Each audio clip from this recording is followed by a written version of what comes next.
السلام علیکم ورحمۃ اللہ وبرکاتہ۔ الحمد للہ نحمده ونستعینه ونستغفره ونعوذ باللہ من شرور انفسنا ومن سیئات اعمالنا من يهده الله فلا مضل له ومن يضلل فلا هادي له واشهد ان لا اله الا الله وحده لا شريك له واشهد ان محمدا عبده ورسوله۔ بلوغ المرام من ادلۃ الاحکام، باب صفت الصلاۃ۔ یہاں سے ہم کو پڑھنا ہے باب صفت الصلاۃ۔ آپ میں سے کوئی اس حدیث کی ریڈنگ کریں، کوئی بھی اس حدیث کو پڑھیں۔ عن ابي هريره رضي الله عنه ان النبي صلى الله عليه وسلم قال اذا قمت الى الصلاه فاسبغ الوضوء ثم استقبل القبلة فكبر ثم اقرأ ما تيسر معك من القرآن ثم اركع حتى تطمئن راكعا ثم ارفع حتى تعتدل قائما ثم اسجد حتى تطمئن ساجدا ثم ارفع حتى تطمئن جالسا ثم اسجد حتى تطمئن ساجدا ثم ارفع حتى تطمئن جالسا ثم اسجد حتى تطمئن ساجدا ثم افعل ذلك في صلاتك كلها اخرجه السبعة واللفظ للبخاري۔ بارک اللہ فیک۔ وإياك شيخ۔ باب صفت الصلاۃ، باب صفت الصلاۃ، نماز کی صفت، نماز کی کیفیت کا بیان، نماز کی کیفیت کا باب۔ کتاب الصلاۃ کے ابواب میں یہ ایک اہم باب ہے۔ جن لوگوں نے فقہ کی اور حدیث کی کتابوں کو جمع کیا، انہوں نے عبادتوں کی کیفیت کے سلسلے میں ایک باب کو خاص کیا۔ عبادتوں کی کیفیت کے بیان کے لیے ایک باب کو خاص کیا، جیسے نماز کی کیفیت، روزے کی کیفیت، زکوٰۃ کی کیفیت، حج کی کیفیت۔ اس کی وجہ یہ ہے کہ اصل چیز وہی ہے، اصل چیز یہی ہے کہ انسان اس عبادت کو اس طریقے سے ادا کرے جو اس کی کیفیت ہے۔ اور پھر یہ کہ عمل کی قبولیت یا عمل کی صحت کے لیے دو شرطیں پائی جاتی ہیں۔ پہلی شرط یہ ہے کہ وہ عمل خالص اللہ کے لیے ہو، اور دوسری شرط یہ ہے کہ وہ عمل اللہ کے رسول صلی اللہ علیہ وسلم کی سنت کے مطابق ہو۔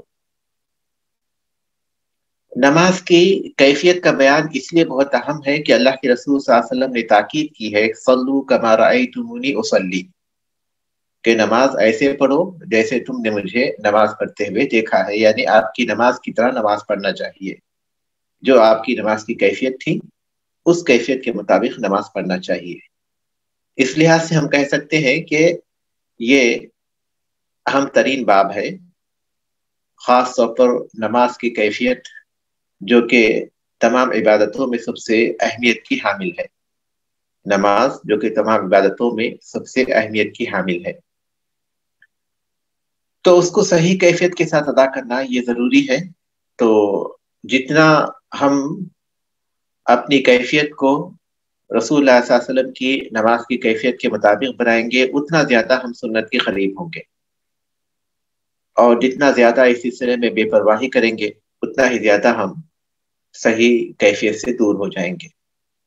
پہلی حدیث جیسا کہ آپ کے سامنے پڑھی گئی اس باب کی، عن ابی ہریرہ رضی اللہ عنہ ان النبی صلی اللہ علیہ وسلم قال، ابو ہریرہ رضی اللہ تعالیٰ عنہ سے روایت ہے کہ نبی کریم صلی اللہ علیہ وسلم نے فرمایا، اذا قمت الى الصلاۃ، جب تم نماز کے لیے کھڑے ہو، یعنی کھڑے ہونے کا ارادہ کرو، فاسبغ الوضوء، تو اچھی طرح وضو کر لو، اذا قمت الى الصلاۃ، جب تم نماز کے لیے کھڑے ہونے کا ارادہ کرو، فاسبغ الوضوء، اچھی طرح وضو کر لو، ثم استقبل القبلۃ، پھر قبلہ رخ ہو جاؤ، فکبر، پھر اللہ اکبر کہو، ثم اقرأ ما تيسر معك من القرآن، پھر تمہارے پاس قرآن کا جو حصہ آسان ہو اس کو پڑھو، قرآن کا جتنا حصہ تمہیں یاد ہو اس میں جو آسانی سے تم پڑھ سکتے ہو اسے پڑھو۔ ثم رکع، پھر رکوع کرو، حتی تطمئن راکعا، یہاں تک کہ پورے اطمینان سے رکوع کرو۔ ثم ارفع حتی تعتدل قائما، پھر سیدھے کھڑے ہو جاؤ یہاں تک کہ پورے اعتدال اور اطمینان کے ساتھ کھڑے رہو۔ ثم اسجد حتی تطمئن ساجدا، پھر سجدہ کرو پورے اطمینان کے ساتھ۔ ثم ارفع حتی تطمئن جالسا، پھر اٹھو یہاں تک کہ پورے اطمینان کے ساتھ بیٹھو۔ ثم اسجد حتی تطمئن ساجدا، پھر سجدہ کرو پورے اطمینان کے ساتھ۔ ثم افعل ذلك فی صلاتک کلھا، پھر باقی ساری نماز میں اسی طرح کیا کرو۔ اخرجہ السبع، ساتوں محدثین نے اسے روایت کیا ہے، واللفظ للبخاری، اور الفاظ بخاری کے ہیں۔ سبع سے مراد کتب ستہ کے ساتھ احمد کو جوڑ لیجئے، مسند احمد کو۔ کتب ستہ صحیح بخاری، صحیح مسلم، ابو داؤد، ترمذی، نسائی، ابن ماجہ، یہ 6 ہو گئے۔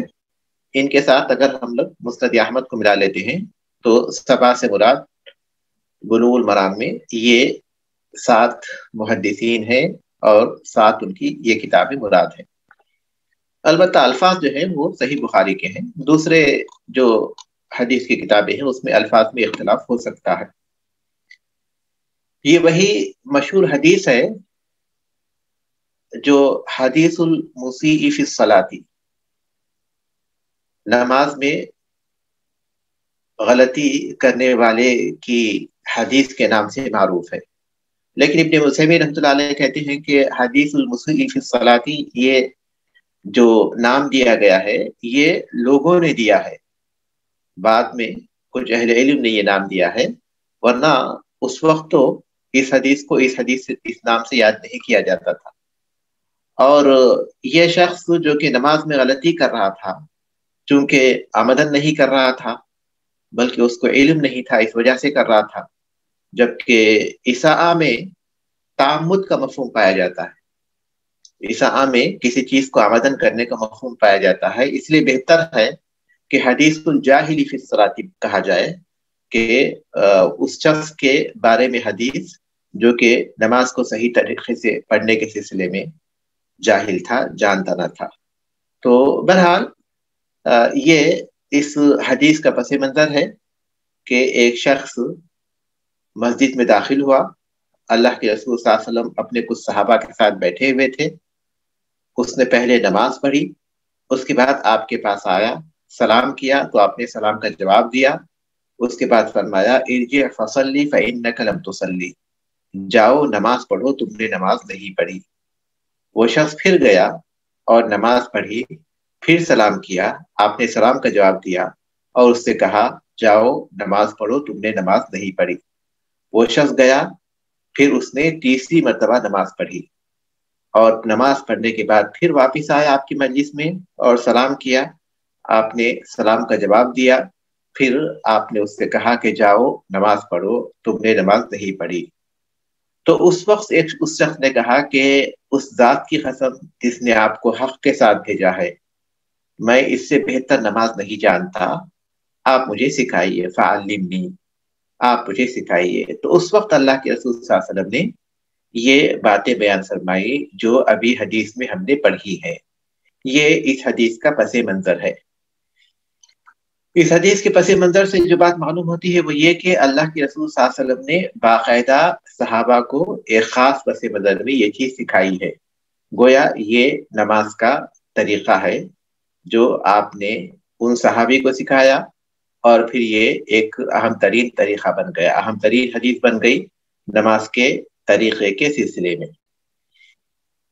رسول اللہ صلی اللہ علیہ وسلم نے ان صحابی کو نماز کا جو طریقہ سکھایا، اس میں جو نماز کی ضروری چیزیں ہیں وہ بتائیں، نماز کی جو ضروری چیزیں ہیں ان چیزوں کو اس میں بیان کیا۔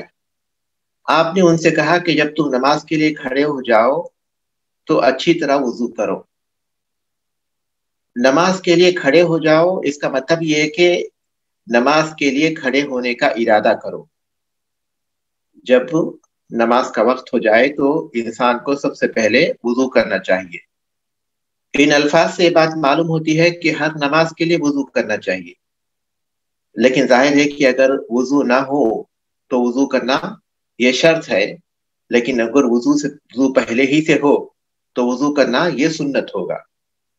ہر نماز کے لیے وضو کرنا یہ اس وقت سنت ہوگا جبکہ آدمی پہلے ہی سے باوضو ہو، لیکن اگر وضو نہ ہو تو اس وقت وضو کرنا اس کے لیے شرط ہے، اس کے بغیر نماز نہیں ہوتی۔ جب تم نماز کے لیے کھڑے ہو جاؤ فاسبغ الوضوء، اچھی طرح وضو کرو۔ اسبغ علیکم نعمہ ظاہرۃ و باطنہ، اس نے تم پر اپنی نعمتوں کو مکمل کیا، ظاہری اور باطنی نعمتوں کو پورا کرنے کے معنی میں۔ اس آدمی نے نماز میں غلطی کی تھی، لیکن آپ نے ان کو وضو کے بارے میں بھی فرمایا۔ اس کی وجہ یہ ہے کہ جب نماز میں یہ غلطی کر رہے ہیں، نماز تو پڑھ رہے ہیں لیکن نماز کو اطمینان اور خشوع و خضوع کے ساتھ ادا نہیں کر رہے ہیں، تو ظاہر ہے کہ جب نماز میں وہ اطمینان کی غلطی کر رہے ہیں کہ اطمینان کے ساتھ اس کو ادا نہیں کر رہے ہیں، تو بہت ممکن ہے کہ وضو کو بھی وہ اس اچھی طرح نہ کرتے ہوں۔ تو اس لیے آپ نے وضو کے بارے میں پہلے ان کو بتایا کہ وضو اچھی طرح کرو، یعنی اطمینان کے ساتھ، کوئی بھی حصہ خشک نہ رہنے پائے، اور پوری طرح وضو کرو۔ پھر اس کے بعد قبلہ رخ ہو جاؤ، اس کے بعد قبلہ رخ ہو جاؤ۔ نماز کے 2 شرطیں آپ نے ذکر کی، باقی جو دوسری شرطیں ہیں اس کی وہاں ضرورت نہیں تھی، کیونکہ ظاہر ہے کہ سطر وہ تو سطر کیے ہوئے تھے، تو دوسری چیزوں کی وہاں چونکہ ضرورت نہیں تھی، اس لیے آپ نے اس حدیث میں ان چیزوں کا ذکر نہیں کیا، لیکن دوسری حدیث میں دوسری باتیں بیان ہوئی ہیں۔ قبلہ رخ ہونے کے بعد آپ نے کہا فکبر، پھر اللہ اکبر کہو، اسی کو تکبیر تحریمہ کہتے ہیں۔ تکبیر تحریمہ جس کے ساتھ ہی انسان نماز میں داخل ہو جاتا ہے، یہ نماز کا سب سے بڑا رکن ہے، یہ نماز کا سب سے بڑا رکن ہے۔ ثم اقرأ ما تیسر معک من القرآن، پھر قرآن کا جتنا حصہ تم آسانی سے پڑھ سکتے ہو، جو تمہارے ساتھ ہو یعنی تمہیں یاد ہو، اس کو تم پڑھ لو۔ یہ اس کے بعد آپ نے جو دعا استفتاح ہے اس کا ذکر نہیں کیا۔ اس کی وجہ ہو سکتی ہو کہ ایک ساتھ آپ بہت سی باتیں ان کو بتا دیں گے تو ہو سکتا ہے وہ یاد نہ رکھ پائے، اس وجہ سے ہو، یا پھر یہ وجہ ہو کہ وہ نماز کے واجبات میں سے نہیں ہے یا ارکان میں سے نہیں ہے بلکہ سنن میں سے ہے، تو اس لیے آپ صلی اللہ علیہ وسلم نے اس کا ذکر اس حدیث میں نہیں کیا۔ لیکن دوسری حدیث میں یہ چیزیں آ جاتی ہیں جس سے مکمل طریقہ ہمارے سامنے واضح ہو جاتا ہے۔ آپ نے دعائے استفتاح کو چھوڑ کر ان کو جس چیز کا ذکر کیا وہ نماز کے ارکان میں سے ہے، اور وہ یہ کہ قرآن کا جو حصہ یاد ہو اس میں سے جو آسانی سے پڑھ سکتے ہو اسے پڑھ لو۔ یہ عام الفاظ ہیں، لیکن آگے حدیث میں ام القرآن کا ذکر آئے گا، تو اس سے معلوم ہوگا کہ قرآن میں سے جو آسانی سے یاد ہو تو اس میں ام القرآن تو شامل ہے، ام القرآن تو شامل ہے، یعنی سورہ فاتحہ۔ سورہ فاتحہ کے علاوہ جو پڑھنا ہے وہ جس قدر یاد ہو اس میں سے انسان پڑھ لے آسانی کے ساتھ، اس میں کوئی حرج کی بات نہیں ہے۔ اس کی مزید تفصیلات بھی ہیں جو انشاءاللہ آگے اسی حدیث میں آئیں گی۔ ثم ارکع حتی تطمئن راکعا، پھر رکوع کرو یہاں تک کہ پورے اطمینان سے رکوع کرو، اچھی طرح رکوع کرو۔ بنیادی طور پر ہم دیکھ رہے ہیں کہ ان صحابی سے جو غلطی ہو رہی تھی وہ نماز کو اطمینان سے نہ پڑھنے کی غلطی ہو رہی تھی، اس لیے آپ نے بار بار اس بات کو واضح کیا کہ جو رکن تم ادا کر رہے ہو اس کو اطمینان سے ادا کرنا، اس طرح کہ انسان کا ہر عضو اس حالت میں اس مقام پر پہنچ جائے جو اس حالت میں ہوتا ہے، رکوع کی حالت میں انسان کی جو پوزیشن ہونی چاہیے اس کے تمام اعضاء کی وہ پوزیشن رہے اس طرح۔ تو آپ نے کہا کہ تم رکوع کرو یہاں تک کہ پورے اطمینان سے رکوع کرو، پھر تم کھڑے ہو جاؤ، ثم ارفع حتی تعتدل قائما، پورے اطمینان کے ساتھ، اعتدال کے ساتھ تم کھڑے ہو جاؤ۔ ایسا نہیں کہ آدمی کھڑے ہونے کی صرف تھوڑا سا کھڑا ہوا تھا، پوری طرح کھڑا بھی نہیں ہوا، سجدے کو چلا گیا، تو یہ نماز کے طریقے کے خلاف ہے۔ ثم اسجد حتی تطمئن ساجدا، پھر سجدہ کرو اور پورے اطمینان کے ساتھ سجدہ کرو۔ اس طرح کے سجدے کی حالت میں انسان کا ہر عضو اس حالت کو پہنچ جائے جو سجدے کی حالت میں ہوتا ہے۔ ثم ارفع حتی تطمئن جالسا، پھر تم اپنا سر اٹھاؤ، یعنی پھر تم اٹھو یہاں اور اطمینان کے ساتھ بیٹھ جاؤ۔ اطمینان کے ساتھ بیٹھنا الجلوس بین السجدتین، یہ نماز کے ارکان میں سے ہے۔ یہاں آپ صلی اللہ علیہ وسلم نے سجدے میں کیا پڑھنا چاہیے اور سجدے سے اٹھ کر بیٹھنے کے بعد کیا پڑھنا چاہیے اس کا ذکر نہیں کیا۔ اس کا ذکر نہیں کیا، اس کی وجہ یہ ہو سکتا ہے کہ ان سے جو غلطی نظر آ رہی تھی وہ ان چیزوں میں نظر آ رہی تھی، تو اس لیے آپ صلی اللہ علیہ وسلم نے ان کو ضروری بیان کیا، کیونکہ اس حدیث میں جو چیزیں بیان کی گئی ہیں یہ یا تو شروط ہے یا تو رکن ہے۔ جہاں تک واجبات کا تعلق ہے وہ اس حدیث میں مذکور نہیں ہے، تو یا تو شروط ہیں یا تو پھر ارکان ہیں۔ ان کے علاوہ جو دوسری چیزیں ہیں وہ دوسری حدیث میں آتی ہیں۔ اس کے بعد آپ نے کہا ثم اسجد حتی تطمئن ساجدا، پھر تم سجدہ کرو اور پورے اطمینان سے سجدہ کرو، یہ دوسرا سجدہ ہے۔ ثم افعل ذلك فی صلاتک کلھا، پھر اپنی باقی ساری نماز میں اسی طرح کرو، یعنی اسی طرح تم قرات کرو اور پھر اطمینان کے ساتھ رکوع کرو، اطمینان کے ساتھ رکوع سے کھڑے ہو جاؤ، پھر اطمینان کے ساتھ سجدہ کرو، پھر اطمینان کے ساتھ سجدے سے سر اٹھا کر بیٹھو، پھر اطمینان کے ساتھ سجدہ کرو۔ یہ تم اپنی باقی پوری نماز میں اسی طرح تمہیں کرنا چاہیے۔ یہ حدیث ہے اور یہ بہت ہی اہم حدیث ہے۔ اس حدیث میں جو چیزیں بتائی گئی ہیں وہ ساری کی ساری یا تو سنت ہیں یا تو رکن ہیں۔ ابن عثیمین رحمۃ اللہ علیہ نے اس حدیث کے بہت سے فوائد بیان کیے ہیں، یعنی اس حدیث میں بہت سی ایسی باتیں ہیں جو کہ اس حدیث سے ہمیں معلوم ہوتی ہیں کہ نماز میں ہمیں کن کن چیزوں کا خیال رکھنا چاہیے۔ ان میں سے کچھ چیزوں کا میں یہاں ذکر کرتا ہوں کہ وہ کون سی چیزیں ہیں جو اس حدیث میں بطور فائدہ ہمارے سامنے آتی ہے۔ ایک بات تو اس حدیث سے یہ معلوم ہوتی ہے کہ اللہ کے رسول صلی اللہ علیہ وسلم اپنے صحابہ کے کاموں کا جائزہ لیتے تھے، خاص طور پر ان کی عبادتوں کا، اور ان سے جو غلطی ہوتی آپ صلی اللہ علیہ وسلم ان کو سکھایا کرتے تھے۔ اور دوسری بات یہ معلوم ہوتی ہے کہ آدمی جب کسی کام سے اپنے ساتھیوں سے الگ ہو جائے تو پھر دوبارہ آئے تو سلام کرنا مشروع ہے۔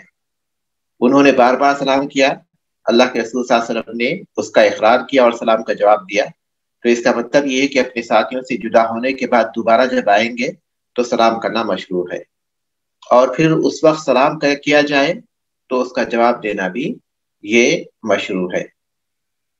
اور پھر یہ کہ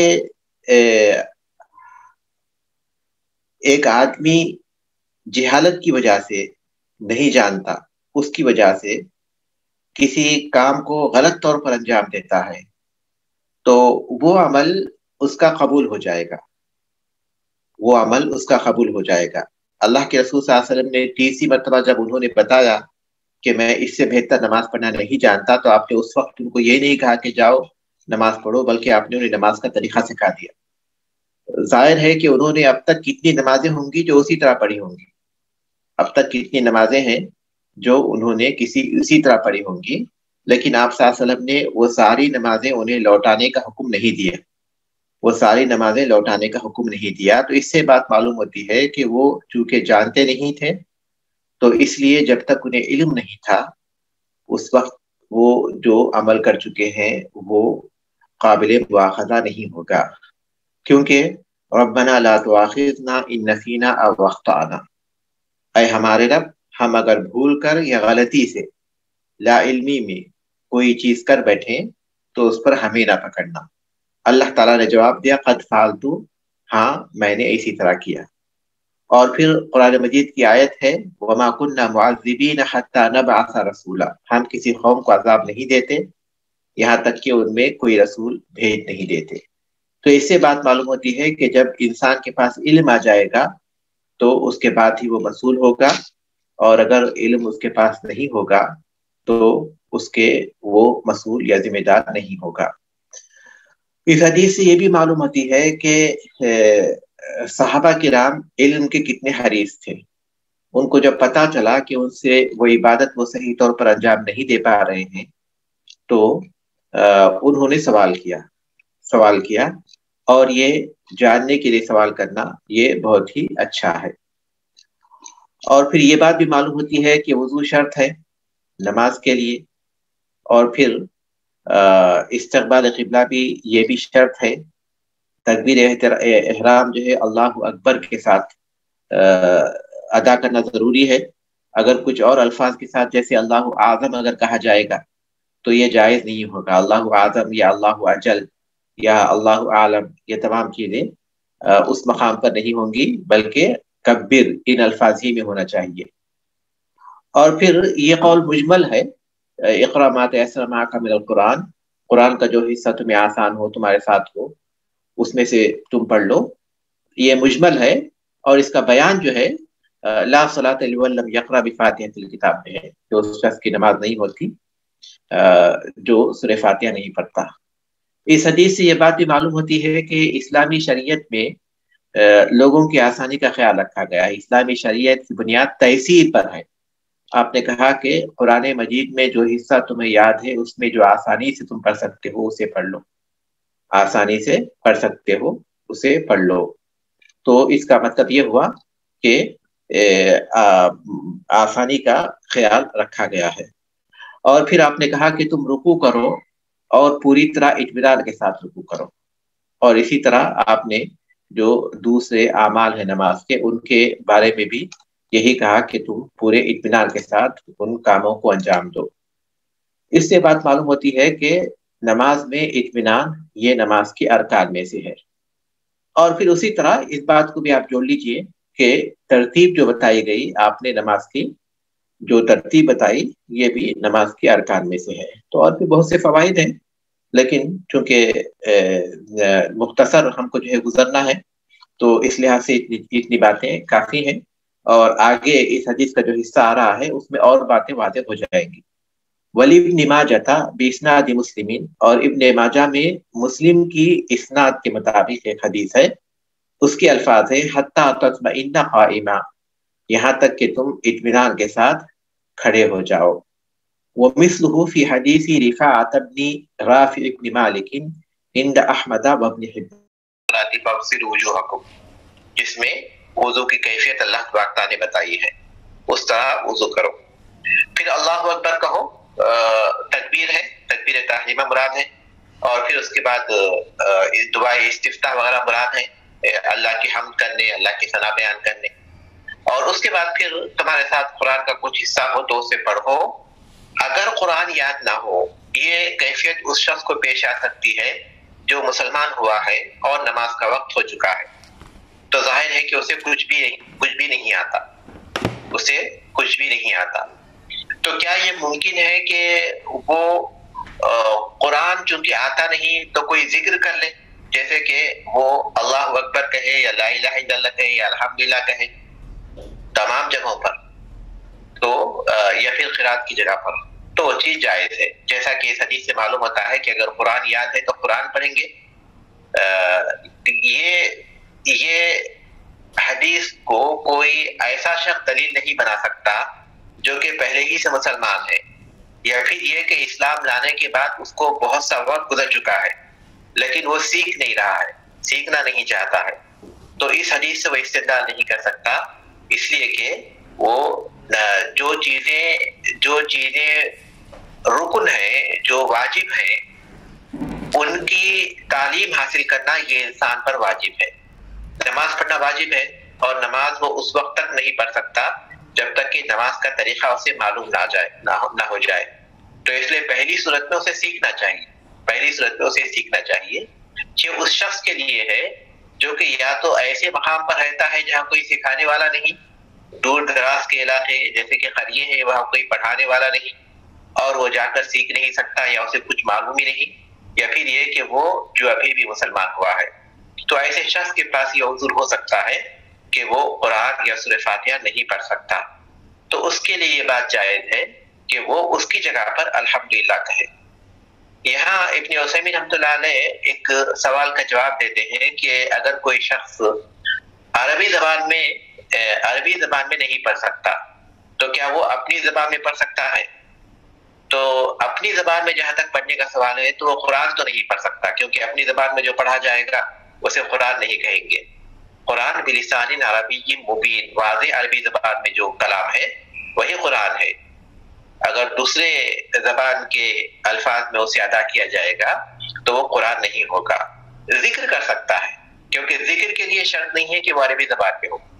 جیسے لا الہ الا اللہ کو وہ اللہ کے سوا کوئی معبود نہیں، اسے نہیں آتا لا الہ الا اللہ کہنا، یا پھر یہ کہ الحمدللہ کہنا نہیں آتا، تمام تعریفیں اللہ ہی کے لیے ہے، یا پھر یہ کہ اللہ اکبر، اللہ سب سے بڑا ہے یہ کہنا، اللہ اکبر نہیں آتا تو اللہ سب سے بڑا ہے کہنا چاہتا ہے۔ تو ظاہر ہے کہ جب تک سیکھ نہیں لیتا تب تک اس کے لیے جائز ہے، یہ ذکر اپنی زبان میں کر سکتا ہے، لیکن قرآن کو اگر اسے پڑھنا ہے تو قرآن کے الفاظ ہی میں اسے پڑھنا ہوگا۔ تو یہ حدیث ہے، اس سے نماز کی بہت سی چیزیں ہم کو معلوم ہو جاتی ہیں کہ کس طرح ہمیں نماز پڑھنا چاہیے۔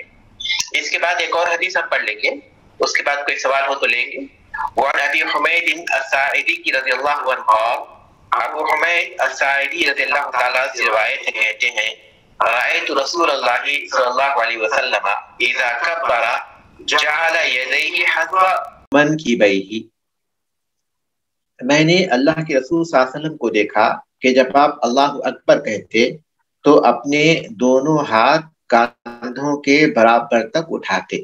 اذا کبر، جب آپ اللہ اکبر کہتے، جعل یدیہ حذو منکبیہ، تو اپنے دونوں ہاتھوں کو اپنے کاندھوں کے برابر تک اٹھاتے۔ وَإِذَا رَكَعَ أَمْكَنَ يَدَيْهِ مِنْ رُكْبَتَيْهِ، اور جب آپ رکوع کرتے تو اپنے دونوں ہاتھوں سے اپنے گھٹنوں کو مضبوطی سے پکڑ لیتے۔ وَإِذَا رَكَعَ، اور جب رکوع کرتے، أَمْكَنَ يَدَيْهِ، تو پکڑ لیتے تھے اپنے دونوں ہاتھوں سے مِنْ رُكْبَتَيْهِ، اپنے گھٹنوں کو، اپنے دونوں گھٹنوں کو۔ ثُمَّ حَصَرَ ظَهْرَهُ، پھر اپنی پیٹھ کو، اپنے پشت مبارک کو جھکا لیتے تھے۔ ثُمَّ حَصَرَ، پھر جھکا لیتے تھے، ظَهْرَهُ، اپنی مبارک پیٹھ کو۔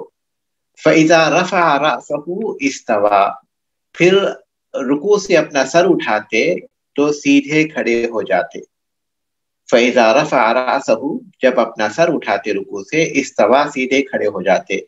حَتَّى يَعُودَ كُلُّ فَقَارٍ مَكَانَهُ، یہاں تک کہ ہر جوڑ اپنے مکان پر، اپنے مقام پر پہنچ جاتا، یہاں تک کہ ہر جوڑ اپنی جگہ پر پہنچ جاتا۔ فَإِذَا سَجَدَ وَضَعَ يَدَيْهِ غَيْرَ مُفْتَرِشٍ، اور جب آپ سجدہ کرتے تو اپنے دونوں ہاتھ زمین پر اس طرح رکھتے کہ نہ زیادہ سمٹے ہوتے اور نہ زمین پر بچھے ہوئے ہوتے۔ فَإِذَا سَجَدَ، جب آپ سجدہ کرتے، وَضَعَ يَدَيْهِ، تو اپنے دونوں ہاتھوں کو رکھتے، غیر مفترشٍ، نہ زمین پر بچھے ہوئے ہوتے، ولا قابضہما، اور نہ زیادہ سمٹے ہوئے ہوتے، نہ زمین کو لگا کر رکھتے اور نہ ہی اپنے جسم سے اسے سمٹ دیتے، بلکہ فاصلے کے ساتھ اسے آپ زمین سے اٹھائے رکھتے، زمین سے فاصلہ رکھتے، اپنے بدن سے تھوڑا سا فاصلہ رکھتے اور اس کو زمین سے اٹھائے رکھتے۔ وَإِذَا جَلَسَ فِي الرَّكْعَتَيْنِ جَلَسَ عَلَى رِجْلِهِ الْيُسْرَى، اور جب آپ بیٹھتے دو رکعتوں کے بعد جب آپ بیٹھتے تو اپنے بائیں پیر پر بیٹھتے، اپنے لیفٹ پر، اپنے بائیں پیر پر بیٹھتے، ونصب الیمنا، اور اپنا دایاں پاؤں آپ کھڑا رکھتے، شیخ ہم نے بایاں پڑھا ہے پاؤں. واستقبل باطراف اصابعہ رجلیہ القبلۃ. ہاں، واستقبل باطراف اصابع رجلیہ القبلۃ، بارک اللہ فیک. اس کے بعد آپ کیا کرتے، اپنے سجدے کی حالت میں آپ اپنے دونوں ہاتھوں کو نہ تو زیادہ سمٹے ہوئے رکھتے اور نہ زمین پر بچھائے ہوئے رکھتے، اور کیا کرتے، واستقبل باطراف اصابع رجلیہ القبلۃ، آپ دونوں پاؤں کی انگلیاں قبلہ رخ کر دیتے، دونوں پاؤں کی انگلیاں اس طرح موڑے ہوتے کہ ان کا رخ قبلے کی طرف ہو جاتا. وَإِذَا جَلَسَ فِي الرَّكْعَتَيْنِ، پھر آپ دونوں رکعتوں میں بیٹھتے، یعنی دونوں رکعتوں کے بعد آپ بیٹھتے، جَلَسَ عَلَى رِجْلِهِ الْيُسْرَى، تو اپنے بائیں پیر پر بیٹھتے، اس کو بچھا کر، یعنی اس طرح بیٹھتے کہ وہ بچھا ہوا ہو، اس پر بیٹھتے. وَنَصَبَ الْيُمْنَى، اور دایاں پاؤں آپ کھڑا کر دیتے.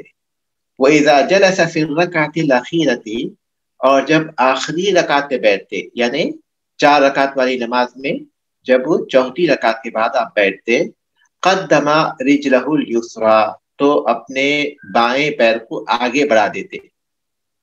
اپنے پہلی 2 رکعتوں کے بعد آپ جب بیٹھے تھے تو اس کو آپ نے بچھا لیا تھا اور اس پر آپ بیٹھے تھے، لیکن اب 4 رکعت کے بعد آپ بیٹھ رہے ہیں تو اپنے پیر کو آپ بچھائے نہیں ہیں بلکہ اس کو نیچے سے نکال چکے ہیں، آگے بڑھا دی ہے.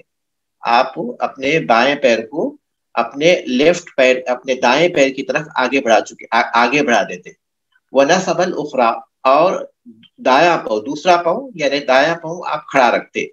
وَقَعَدَ عَلَى مَقْعَدَتِهِ، اور آپ سورین پر، اپنے مقعد پر بیٹھ جاتے. اس کو تورک کہتے ہیں. پہلی جو 2 رکعتوں کے بعد جو کیفیت ہے وہ افتراش والی کیفیت ہے، اور 4 رکعتوں والی جو کیفیت ہے وہ تورک والی کیفیت ہے. تو اس حدیث سے نماز کی مزید کیفیتیں ہم کو معلوم ہوتی ہیں. ان تمام احادیث کی روشنی میں ہم نماز کی پوری کیفیت کو اخذ کر سکتے ہیں. تو اس حدیث میں جو سب سے پہلی بات بتائی گئی کہ وہ آپ جب تکبیر کہتے تو اپنے دونوں ہاتھوں کو اپنے کندھوں تک بلند کرتے، اپنے کندھوں تک، اس طرح کہ اپنے ہاتھ کھلے ہوئے ہوتے آپ کے، اور ان کا رخ، ہتھیلی کا رخ قبلے کی طرف ہوتا، ہتھیلی کا رخ قبلے کی طرف ہوتا، اور اپنے دونوں ہاتھوں کو آپ اپنے کاندھے تک بلند کرتے. یہ آپ کے تکبیر کہنے کی کیفیت ہے.